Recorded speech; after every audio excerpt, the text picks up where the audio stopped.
Hello everyone, स्वागत है आप सभी का एग्जाम गुरु यूट्यूब चैनल में। दोस्तों, इस वीडियो में मैं आपको एयरफोर्स 2020 एग्जाम के लिए रागा का प्रैक्टिस पेपर सॉल्व करवाने वाला हूं। हमारे साथ आप भी क्वेश्चंस को सॉल्व करते चलिए और वीडियो के अंत में आप हमें बताइएगा कि आज आपने 30 में से कितने क्वेश्चन सही किए हैं। अगर आपको इसका PDF डाउनलोड करना है तो PDF आप हमारे टेलीग्राम ग्रुप से डाउनलोड कर लेना। टेलीग्राम ग्रुप का लिंक मैंने नीचे डिस्क्रिप्शन बॉक्स में दे दिया है। और अगर टेलीग्राम ग्रुप का लिंक वर्क नहीं करे तो आप डायरेक्ट टेलीग्राम में जाकर सर्च करना एग्जाम गुरु और वहां पर आपको मेरा ग्रुप मिल जाएगा। वीडियो स्टार्ट करने से पहले दोस्तों, एयरफोर्स 2020 एग्जाम के लिए वाई ग्रुप का 5 मॉक टेस्ट तैयार किया गया है। इन मॉक टेस्ट में दिए गए सारे क्वेश्चंस एग्जाम के पैटर्न के अकॉर्डिंग हैं और बिल्कुल ऐसे ही प्रश्न आपको परीक्षा में भी देखने को मिलेगा। तो आप लोग अगर आप परीक्षा में 100% सफलता चाहते हो तो एक बार इन सारे मॉक टेस्ट को जरूर सॉल्व करें। इसे परचेज करने का लिंक भी मैंने नीचे डिस्क्रिप्शन बॉक्स में ही दे दिया है, तो आप वहां से जाकर इसे परचेज कर लें। और चलिए आज का प्रैक्टिस पेपर स्टार्ट करते हैं। सो गाइस, फर्स्ट क्वेश्चन है, कितने वर्षों के अंतराल के बाद भारत में जनगणना होती है? तो भारत में जनगणना होती है प्रत्येक 10 वर्ष के अंतराल के बाद। ऑप्शन बी करेक्ट आंसर है। इसके अलावा दोस्तों, आप लोगों को याद रखना है कि भारत में सबसे पहली बार जनगणना 1872 में करवाया गया था, लॉर्ड मायो के काल में। तो यहाँ पर आपसे पूछा जाता है कि किसके काल में पहली बार जनगणना कराया गया था, तो वो करवाया गया था लॉर्ड मायो के काल में। और कौन से ईयर में? तो 1872 में। इसके बाद दूसरा जनगणना हुआ था 1881 में और इसी के साथ ही हर एक 10 वर्ष के अंतराल पर फिर से जनगणना होने लगा था। सेकंड क्वेश्चन है, MFI किसका शब्द संक्षेप है? MFI का फुल फॉर्म होता है माइक्रो फाइनेंस इंस्टीट्यूट्स, यानी कि ऑप्शन डी करेक्ट आंसर है। थर्ड क्वेश्चन है, एशियाई खेल 2018 का आयोजन कहां पर हुआ था? इसका आयोजन हुआ था दोस्तों जकार्ता में, यानी कि ऑप्शन सी करेक्ट आंसर है। नेक्स्ट है क्वेश्चन 5, देश का सर्वोच्च नागरिक सम्मान कौन सा है? तो हमारे देश का सबसे बड़ा नागरिक सम्मान है भारत रत्न। और आप हमें कमेंट करके बताइएगा कि भारत रत्न सबसे पहले बार किसे दिया गया था। सिक्स्थ क्वेश्चन है, H1N1 वायरस किस बीमारी से संबंधित है? तो देखिए यह वायरस रिलेटेड है स्वाइन फ्लू से।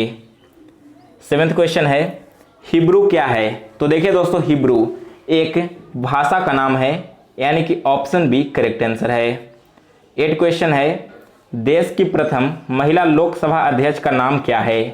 देखिए दोस्तों, आप लोग कमेंट करते हो कि क्वेश्चन में ज़्यादा हार्ड नहीं करवाता, तो अभी मैंने आपको 2 दिन पहले एक जीके का वीडियो दिया था जिसमें जितने भी जीके 2019 में पूछे गए थे वो सारे एक साथ कंप्लीट करवाए थे। तो अगर आपने वो लेक्चर देखा होगा और आप इस मॉक टेस्ट को सॉल्व कर रहे हो तो दोनों वीडियो में आपको जरा सा भी डिफरेंस नहीं मिलेगा।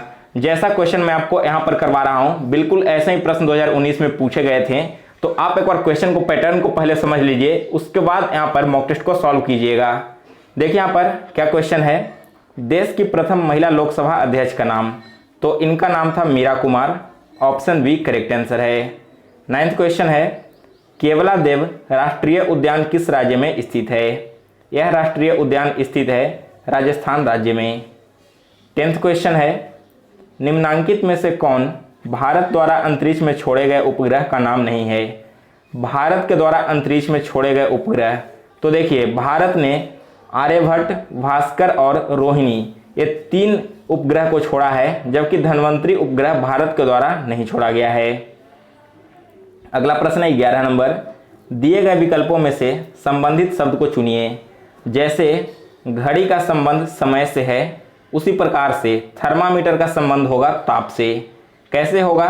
तो घड़ी से हम लोग समय को देखते हैं, उसी प्रकार से थर्मामीटर से हम तापमान को यानी कि टेम्परेचर को देखते हैं।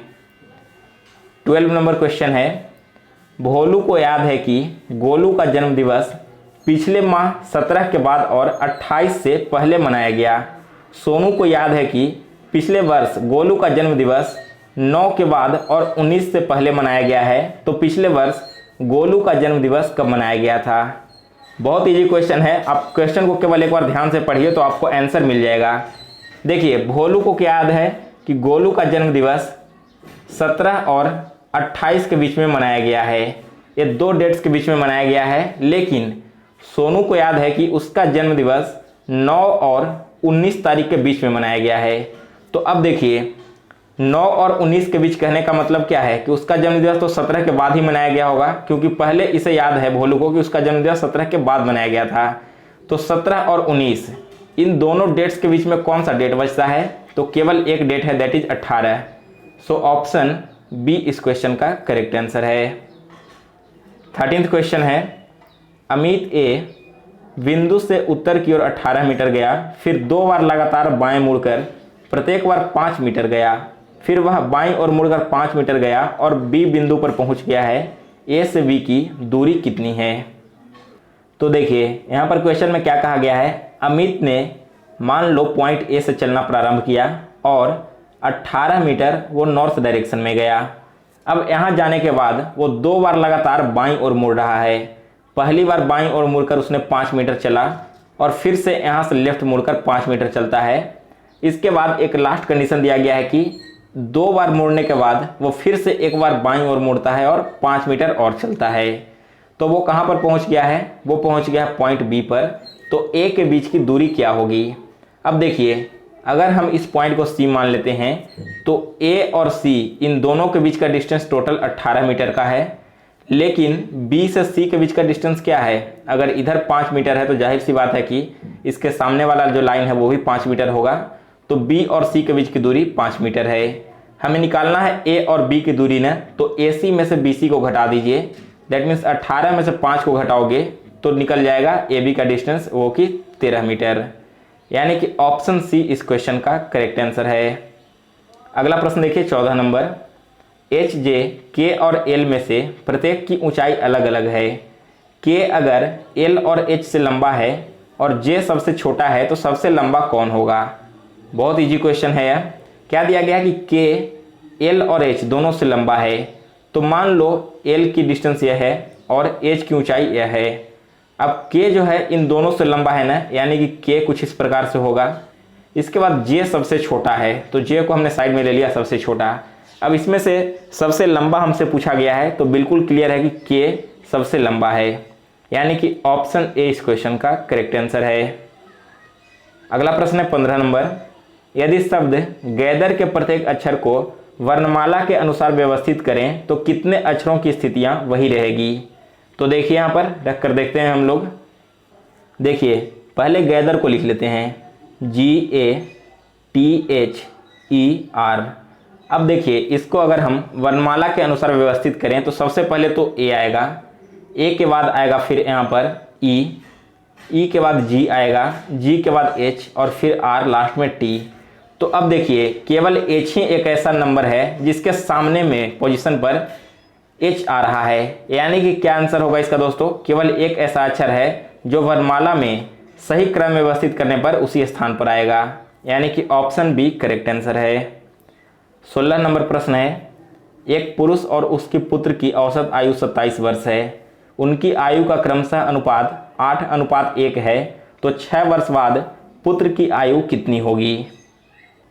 तो देखिए पुरुष और उसके पुत्र की औसत आयु 27 वर्ष है ना, तो दोनों का टोटल आयु का योग क्या होगा? 27 गुना 2 हमें करना होगा, दैट इज 54 साल। यानी कि पुत्र और पिता दोनों की आयु का योग 54 साल है। अब दोनों के आयु का रेशियो दिया गया है। रेशियो क्या है? 8x प्लस एक्स का वैल्यू यहाँ पर हमें दे दिया गया है 54, तो हम यहाँ से x का वैल्यू निकाल सकते हैं। 8x प्लस एक्स होगा 9x और 9x का वैल्यू है 54। उसी प्रकार से दोस्तों x का वैल्यू यहाँ से क्या आ जाएगा? x का वैल्यू 6 आ जाएगा। 54 को 9 से डिवाइड करेंगे तो हमने x का वैल्यू निकाल लिया। हमसे पूछा क्या गया है कि 6 वर्ष बाद पुत्र की आयु क्या होगी? तो देखिए पुत्र का रेशियो क्या है? पुत्र का रेशियो x है ना, यानी कि अभी वर्तमान में उसके पुत्र की उम्र 6 साल है, तो 6 वर्ष बाद उसके पुत्र की उम्र क्या हो जाएगी? यह हो जाएगा 6 + 6 यानी कि 12 साल। उसी प्रकार से दोस्तों अगर पिता की उम्र पूछी जाती तो कैसे निकालते? x के जगह पर 6 रखते हैं तो x को 6 रखने पर 8 से 6 से गुना करना होता है, दैट इज 48, और 48 में फिर से आपको 6 ऐड करना होता है। लेकिन यहाँ पर पुत्र की आयु पूछी गई है तो हमने डायरेक्ट निकाल दिया। ऑप्शन सी इस क्वेश्चन का करेक्ट आंसर है। अगला प्रश्न है 17 नंबर, किसी वृत्त का व्यास 182 सेंटीमीटर हो तो उसका क्षेत्रफल कितना होगा? देखिए व्यास बोला जाता है डायमीटर को। डायमीटर दिया गया है 182 सेंटीमीटर और सर्कल का एरिया का फॉर्मूला क्या होता है? फॉर्मूला होता है पाई आर स्क्वायर। तो हमें सबसे पहले आर फाइंड करना होगा। आर कैसे निकालेंगे? डायमीटर का हाफ इक्वल टू आर होता है ना। डायमीटर 182 दिया गया है, तो 182 का हाफ कर दीजिए, दैट इज 91 सेंटीमीटर हो जाएगा। तो अब इसका एरिया निकालते हैं। पाई का वैल्यू होता है 22/7 गुना आर हमने निकाल लिया 91, 91 इंटू 91। तो अब इसे काटिए, 7 से 91 कटेगा 13 बार में, 22 गुना 91 गुना 13, इन तीनों को गुना करने पर हमें प्राप्त होगा 26,026 centimetre square. That means option B इस क्वेश्चन का करेक्ट आंसर है। अगला प्रश्न है 18 नंबर। किसी संख्या का 40% 144 है तो उस संख्या का 45% क्या होगा? देखिए, एक संख्या का 40% 144 है तो 45% निकालना है ना। सबसे पहले हमें उस संख्या को खोजना होगा, या फिर इसे आप डायरेक्ट फार्मूला से भी सॉल्व कर सकते हो। फार्मूला क्या होता है दोस्तों? फार्मूला होता है X Y Y into Z. यहाँ पर दोस्तों एक्स का वैल्यू होता है जो नंबर्स दिया गया है, वाई का वैल्यू होगा जो पहला परसेंटेज है, और जेड का वैल्यू होगा जितना हमें निकालना है, यानी कि 45%। अगर आपको यह फार्मूला याद होगा तो आप एग्जाम में तुरंत इस क्वेश्चन को सॉल्व कर लोगे। देखिए, एक्स का वैल्यू 144 है ना, 144 हमने ऊपर लिखा।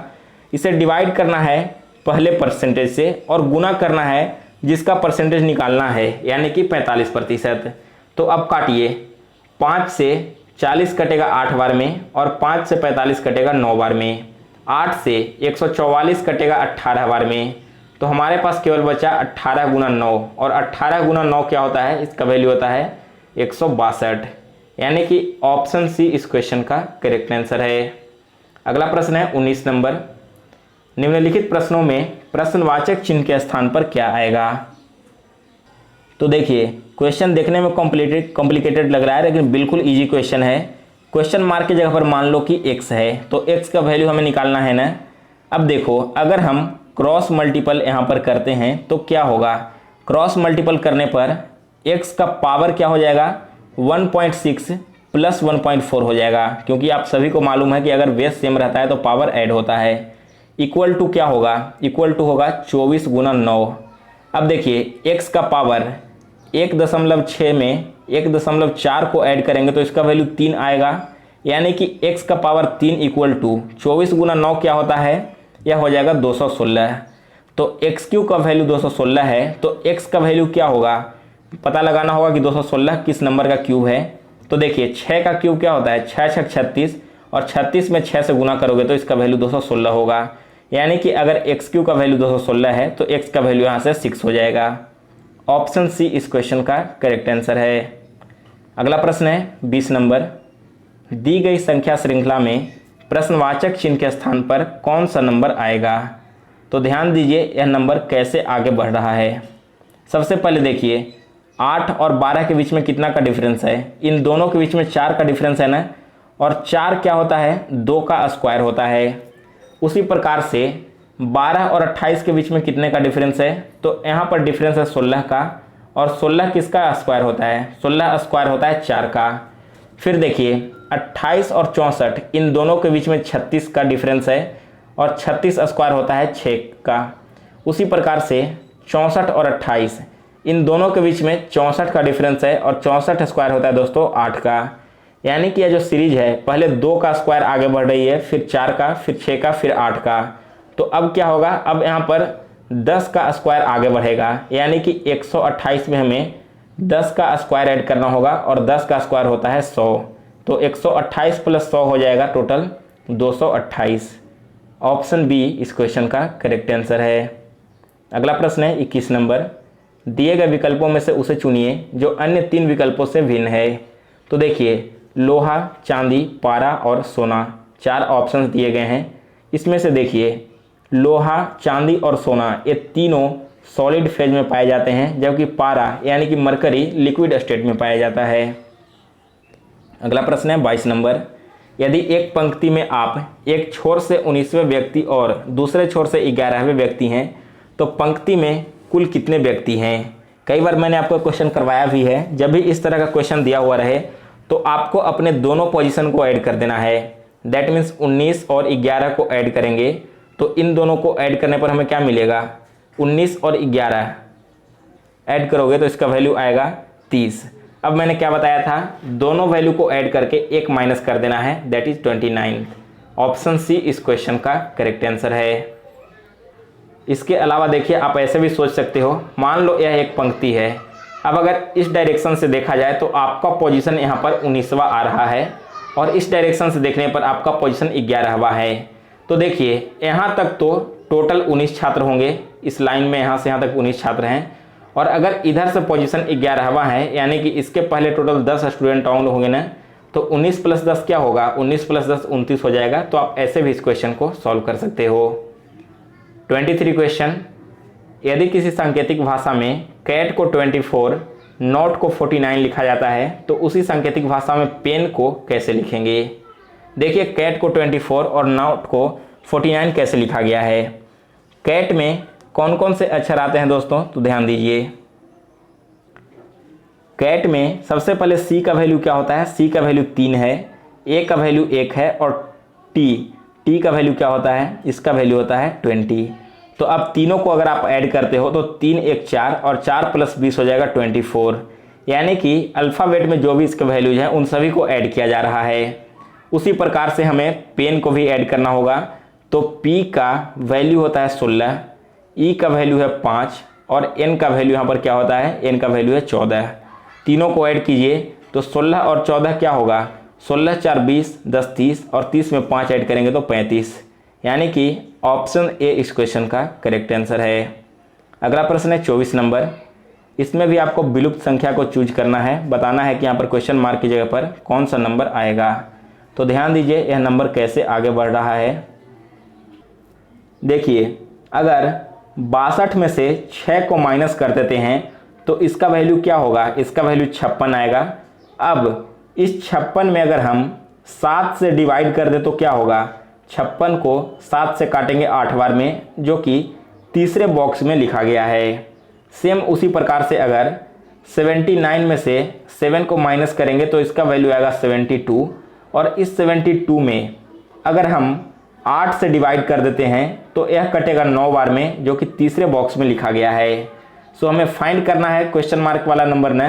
तो सबसे पहले 47 और 5 दोनों को माइनस करना होगा। तो माइनस करके इसका वैल्यू आएगा 42 और 42 में अगर हम 6 से डिवाइड करते हैं तो यह कटेगा यहाँ पर 7 बार में। यानी कि ऑप्शन बी इस क्वेश्चन का करेक्ट आंसर है। नेक्स्ट है 25 नंबर क्वेश्चन। यदि किसी वस्तु के क्रय मूल्य तथा विक्रय मूल्य 10:11 में हो तो लाभ प्रतिशत क्या होगा। यहाँ पर क्रय मूल्य क्या है, क्रय मूल्य 10 है और विक्रय मूल्य 11 है रेशियो में। तो बताना है कि प्रॉफिट परसेंट क्या होगा। तो प्रॉफिट परसेंट का फॉर्मूला क्या होता है, फॉर्मूला होता है selling price minus cost price divided by cost price into 100।